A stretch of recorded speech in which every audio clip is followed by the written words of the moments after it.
Hello, नमस्कार, आदाब। आप देख रहे हैं मलिक न्यूज़। आज आपको हम पीलीभीत ज़िले से, जो बहुत बड़े नेता पीलीभीत ज़िले से गुजरे हैं समाजवादी पार्टी के, उनके बारे में विस्तार से जानकारी देंगे। उनका नाम था हाजी रियाज अहमद साहब। उनकी चौथी बरसी अभी हुई है। उनका इंतकाल हुए 4 साल हो गए हैं। समाजवादी पार्टी को अगर पहला विधायक जो मिला था वो हाजी रियाज अहमद साहब के रूप में मिला था, जो 2002 में समाजवादी पार्टी के टिकट पर चुनाव लड़े और चुनाव जीता उन्होंने। हाजी रियाज अहमद साहब पीलीभीत की बहुत बड़ी शख्सियत थे। हाजी रियाज अहमद साहब का राजनीतिक की शुरुआत 1983 से हुई थी, जो नैनीताल से ला करने के बाद उन्हें अकबर अहमद डंपी और मेनका गांधी यहाँ पर लाए, और उपचुनाव जो हुआ था उसमें राष्ट्रीय संजय मंच से हाजी रियाज अहमद साहब पहला चुनाव लड़े थे, और उस चुनाव में उन्होंने कांग्रेस प्रत्याशी को मात दी थी।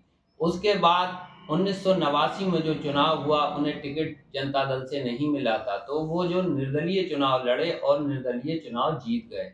इस तरीके से हाजी रियाज अहमद साहब का कद बढ़ता चला गया।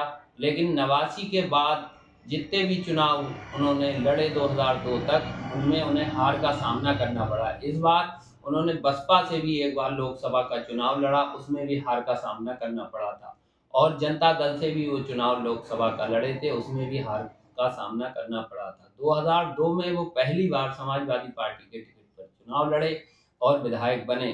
मुलायम सिंह यादव से उनके बहुत अच्छे रिश्ते थे। मुलायम सिंह यादव ने उन्हें समाजवादी पार्टी से चुनाव लड़ाया। उसके बाद 2007 में वो विधानसभा का चुनाव लड़े और एक बार फिर समाजवादी पार्टी के खाते में उन्होंने ये सीट डाली। 2012 का चुनाव उन्होंने समाजवादी पार्टी से लड़ा और 2012 में भी उन्होंने ये सीट समाजवादी पार्टी की झोली में डाली। 2012 में जो चुनाव जीते, उस बार समाजवादी पार्टी की सरकार बनी, उसमें उन्हें राज्य मंत्री बनाया गया। उसके बाद उनका प्रमोशन भी हुआ, स्वतंत्र प्रभार के रूप में उन्हें मंत्री के रूप में उनका प्रमोशन किया गया। उसके बाद उन्हें कैबिनेट मंत्री भी बनाया गया। हाजी रियाज अहमद साहब का कद बढ़ता चला गया। हाजी रियाज अहमद साहब को अल्पसंख्यक सभा का प्रदेश अध्यक्ष भी बनाया गया। मुलायम सिंह यादव के बहुत खास थे, शिवपाल यादव जी के भी बहुत खास थे। हाजी रियाज अहमद साहब जब 2012 का विधानसभा चुनाव लड़े थे, तो उस टाइम में पीस पार्टी, जो मुस्लिमों की पार्टी कही जाती थी, वो उससे आजम मीर खां चुनाव लड़े।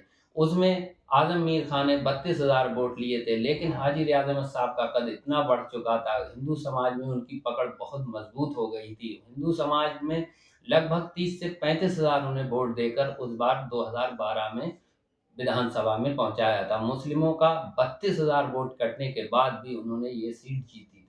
2017 में उन्हें हार का सामना करना पड़ा, और 17 के बाद कोरोना आ गया। कोरोना में हाजी रियाज अहमद साहब का इंतकाल हो गया, जो पीलीभीत के लिए बहुत ही नुकसानदेह रहा, और समाजवादी पार्टी के लिए भी। हाजी रियाज अहमद साहब इतने टाइम तक जो थे, 2017 में जब मंत्री थे, जब तक उनका कद बहुत बड़ा हो गया था। और आज पीलीभीत ज़िले में समाजवादी पार्टी जो कमज़ोर नज़र आती है, तो उनके बगैर कमज़ोर नज़र आती है। उनके जैसा नेता अभी समाजवादी पार्टी में कोई नहीं है, और लग भी नहीं रहा है। इस बार 2022 का जो विधानसभा चुनाव हुआ था, उसमें डॉक्टर शैलेंद्र जी को टिकट दे दिया गया था, और उसमें उन्होंने शैलेंद्र जी को हार का सामना करना पड़ा था। उसके बाद वो जब से चुनाव लड़ने के बाद वो आज तक पार्टी कार्यालय पर भी नहीं आया, और उसके बाद समाजवादी पार्टी कमज़ोर होती चली गई। हेमराज वर्मा जी पूर्व मंत्री समाजवादी पार्टी को छोड़कर चले गए थे, और समाजवादी पार्टी को उसका भी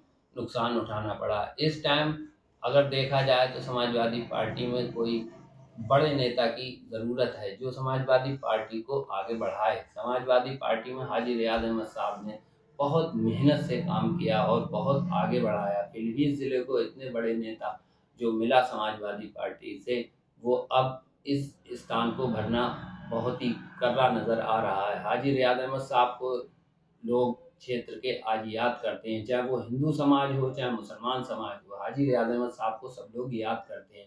और हाजी रियाज अहमद साहब ऐसे नेता थे, अगर उनके पास एक बार कोई बंदा चला जाता था, तो उसके बाद अगर वो 5 साल बाद भी वापस जाता, तो हाजी रियाज अहमद साहब उसे नाम से पहचान लेते थे। वो अपने कार्यकर्ताओं को बहुत सम्मान करते थे, वो अपने कार्यकर्ताओं की बहुत इज्जत देते थे। चाहे कोई लखपति आदमी हो और उनका कार्यकर्ता गरीब है तो उसे वो सम्मान उससे कम नहीं देते थे, उससे ज़्यादा देते थे। हाजी रियाज अहमद साहब की ये एक पहचान थी। अगर कहीं भी उन्हें आवाज़ देकर हज़ारों के लोगों में अगर वो चाहते तो एक-एक का नाम बुलाकर बता सकते थे। हाजी रियाज अहमद साहब बहुत बड़े दिलजीत के नेता थे। जय हिंद, जय समाज।